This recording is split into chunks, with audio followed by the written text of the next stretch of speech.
Paniagua, biólogo, mestre em Ciências Genômicas e Biotecnologia pela Universidade Católica de Brasília, para proferir algumas palavras sobre a terminologia para DST, AIDS e enfocar algumas inovações. Seja bem-vindo.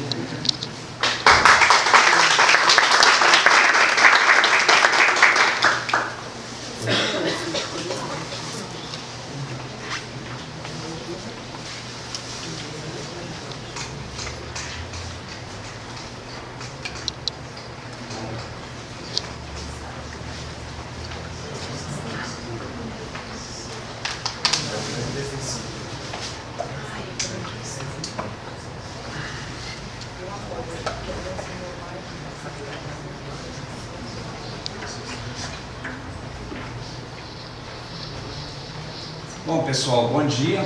Bom dia. Um prazer enorme para mim estar aqui hoje, né? E isso é graças ao convite da Carla, professora de Biologia, tá?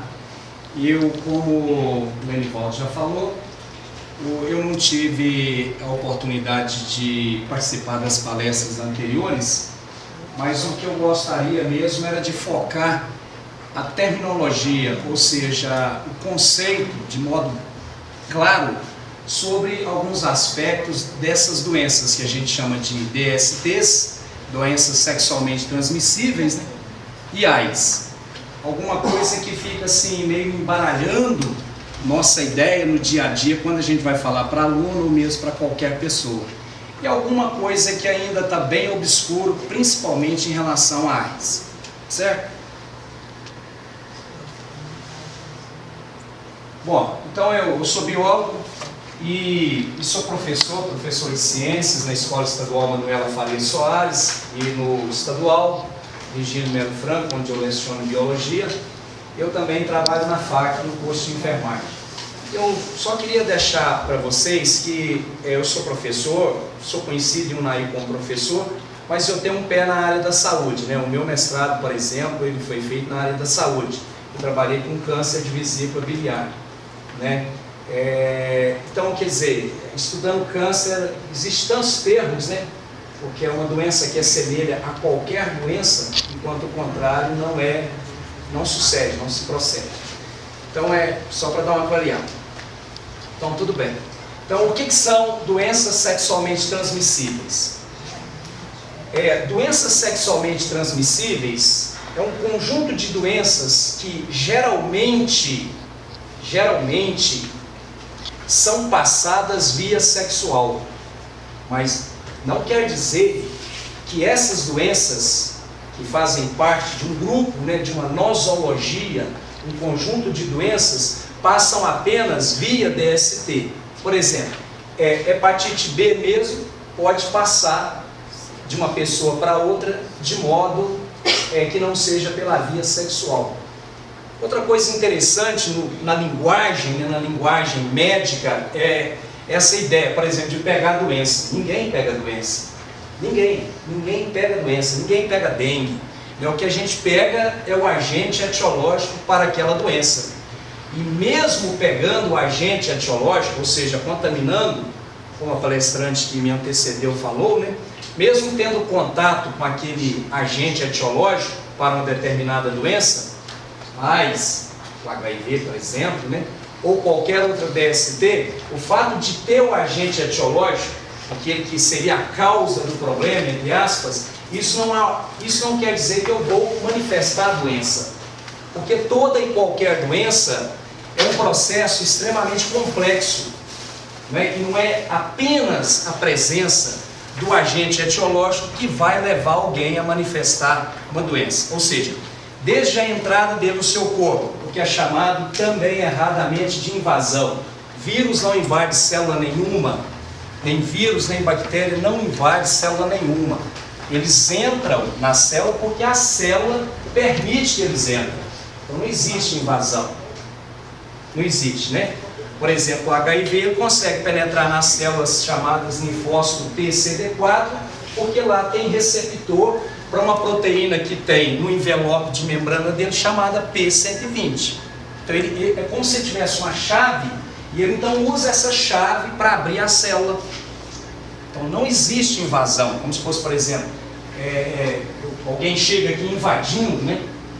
Então não existe não, mas ele entra porque ele evoluiu o suficiente para poder conseguir penetrar lá. Isso quando a célula não passa ele para dentro, por livre e espontânea vontade. Certo? Então era nesse tom aí que eu gostaria de conduzir a palestra, se é que me permite. Por quê? Para a gente clarear alguns conceitos. Então, ao contrário do que muita gente pensa, as DSTs são doenças graves que podem causar disfunções sexuais, né? Por exemplo, várias disfunções sexuais, desde a dor no ato sexual, quanto a coisa bem pior, por exemplo, infertilidade. Então, por exemplo, principalmente no caso das mulheres que têm um aparelho reprodutor bem mais complexo do que o aparelho reprodutor do homem, elas podem conviver com alguns tipos de corrimento vaginal ou com algumas doenças bacterianas, do tipo, por exemplo, gonorreia, por muitos anos, sem apresentar sintoma, né? Ou apresentando sintoma de forma que o exame ou os exames que ela está fazendo não são capazes de detectar, né? E às vezes eu não consigo detectar o HIV em alguém, não é porque ele não tem o HIV, é porque naquele momento eu não consigo, ou ele tem o HIV numa quantidade que o exame que eu estou fazendo não me permite detectar. Então, eu não posso dizer que eu faço um exame para HIV e vou encontrar o HIV. Ao contrário, não existe em lugar nenhum do mundo um exame que possa detectar o HIV quando ele está com apenas o DNA dele ou o RNA dele inserido no nosso DNA. Não existe. Em lugar nenhum do mundo. Então são doenças, as doenças sexualmente transmissíveis são doenças graves, né? Que vai agravando quanto maior é o tempo que a pessoa convive com essas doenças, né? E vocês devem ter ouvido falar, nós convivemos com vírus, né? Muito do nosso DNA é viral, muito do nosso DNA é viral até hoje, né? E muitos cânceres, como por exemplo câncer de mama e outros mais, está relacionado à presença de DNA viral, certo? Não é? Então esse convívio por muito tempo com essas doenças é possível desaguar em câncer. Não que eu esteja falando que isso ou aquilo provoque câncer, de forma alguma. Não podemos definitivamente dizer que A ou B provoca câncer, porque o câncer é um processo longo, demorado, salve os casos de câncer de tecido líquido, né? Linfa ou sangue. Mas a grande maioria dos cânceres são doenças da idade avançada que o indivíduo precisa de 15 a 25 anos para poder desenvolver. A grande maioria dos cânceres está ligada à idade avançada. E hoje a nossa expectativa de vida é bem maior, e é por isso que não só a nossa expectativa de vida é bem maior, como também os nossos métodos de diagnóstico são melhores, são mais eficientes, e é por isso que a gente consegue detectar vários casos de câncer, e sabendo que muitos não são detectados, né? Tudo bem aí? Eu preciso mudar o... Então tá. As doenças sexualmente transmissíveis são um grave problema de saúde pública. Tem casos demais, né? Certo? E fica escondido, porque as pessoas sentem vergonha de chegar, por exemplo, num posto de saúde, no hospital, e falar, elas preferem procurar, às vezes até um balconista de farmácia, né? E chega lá e toma, por exemplo, fica lá com um corrimento vaginal, ocasionado por um protozoário, tricomas, né? Tricomoníase é o nome da doença, e já está acostumado a tomar metronidazol, que está no mercado aí há décadas, né? Então vai lá e toma um metronidazol numa dose única, é uma vez só e pronto, né? Quer dizer, é muito fácil se automedicar. Toma 2 miligramas é uma vez só. Via oral, pronto, acabou. Né? Facilitam a transmissão sexual do HIV, né? Então, quando eu já tenho uma doença infecciosa, facilita eu desenvolver, ou então desenvolver a doença associada ao HIV. Porque a questão de pegar o HIV, de ter o HIV no sangue, porque é um vírus que infecta a célula branca, linfócitos, né?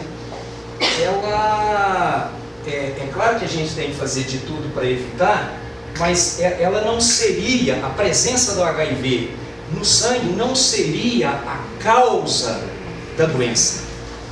Senão o processo de doença seria simples demais, né? E seria linear, né? Você tem o HIV, você vai ter AIDS. Enfim, nós não teríamos os portadores.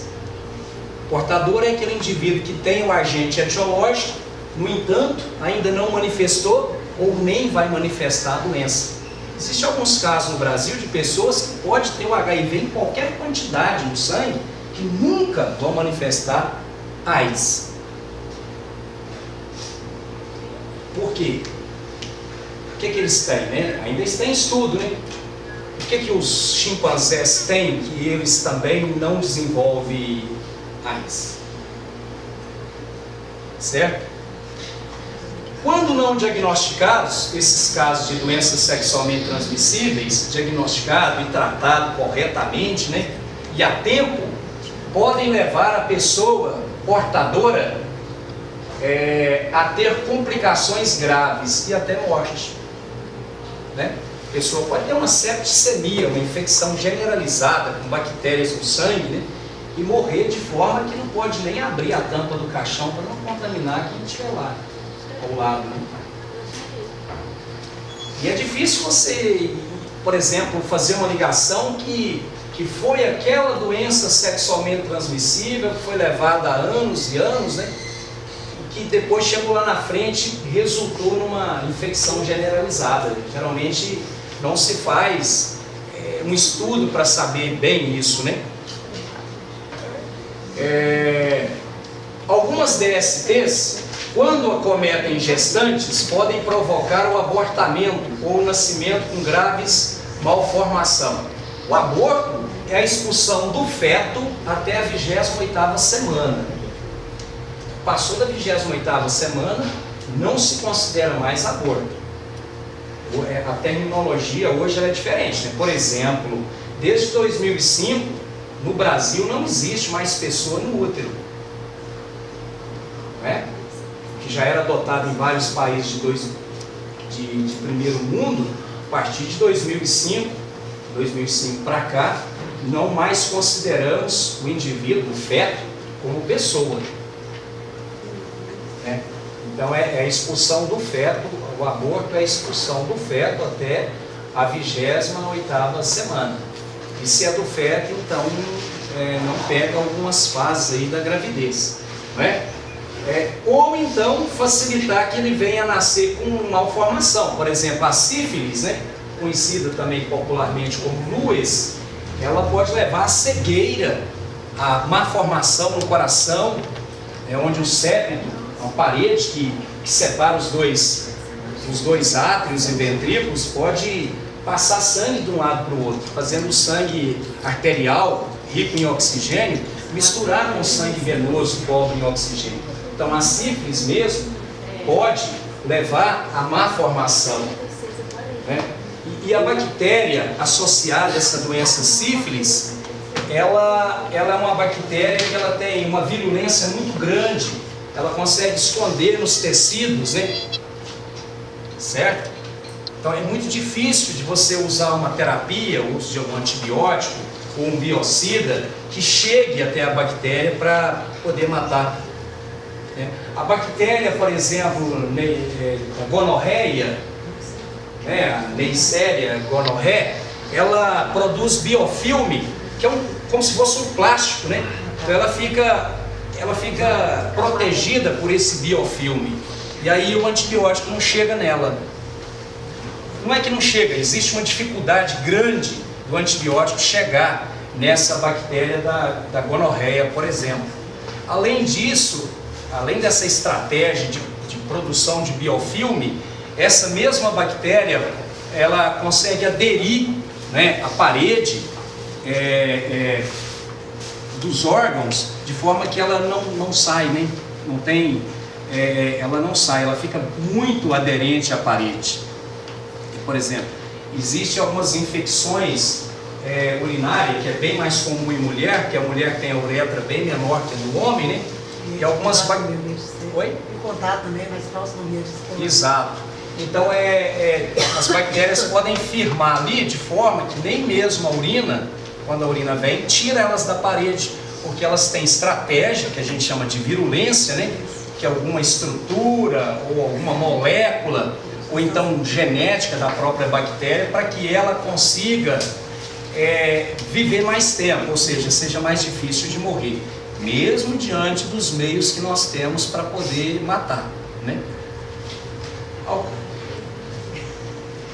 Bom, quais os principais sinais da DST?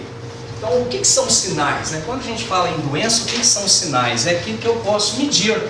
Por exemplo, temperatura, frequência cardíaca, frequência respiratória, isso é sinal. E o que é sintoma? Aquilo que eu não posso medir. Aquilo que eu dependo do paciente para que ele fale comigo, né? Por exemplo, eu estou sentindo dor de cabeça, são sintomas, não posso medir. Não posso medir. Então, sinais. Por exemplo, eu posso ver uma úlcera, né? Uma ferida. E essa ferida está dizendo alguma coisa. Ela aparece nos órgãos genitais ou em qualquer parte do corpo. Por exemplo, quando o indivíduo tem herpes, o herpes labial, né? Que é um vírus que pode ser tanto labial quanto genital, a pessoa tem feridas nos cantos da boca, não é? Pode ser no olho também, né? Sabe? Então, e herpes também é uma doença sexualmente transmitida, né? Ou sexualmente transmissível. Ela é tanto labial quanto genital. Corrimentos, né?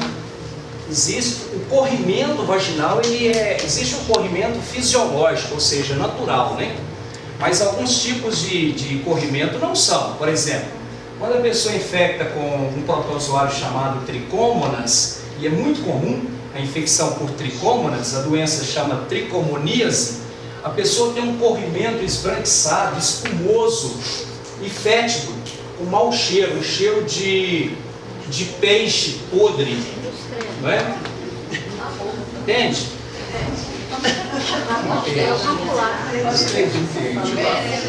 Sabe? Se chama de...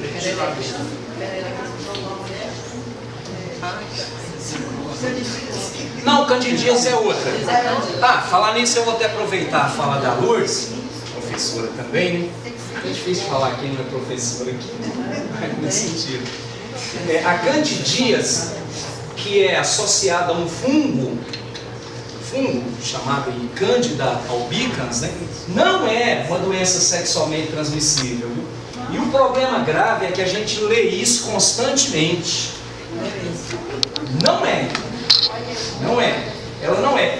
A candidíase, a gente pega, né?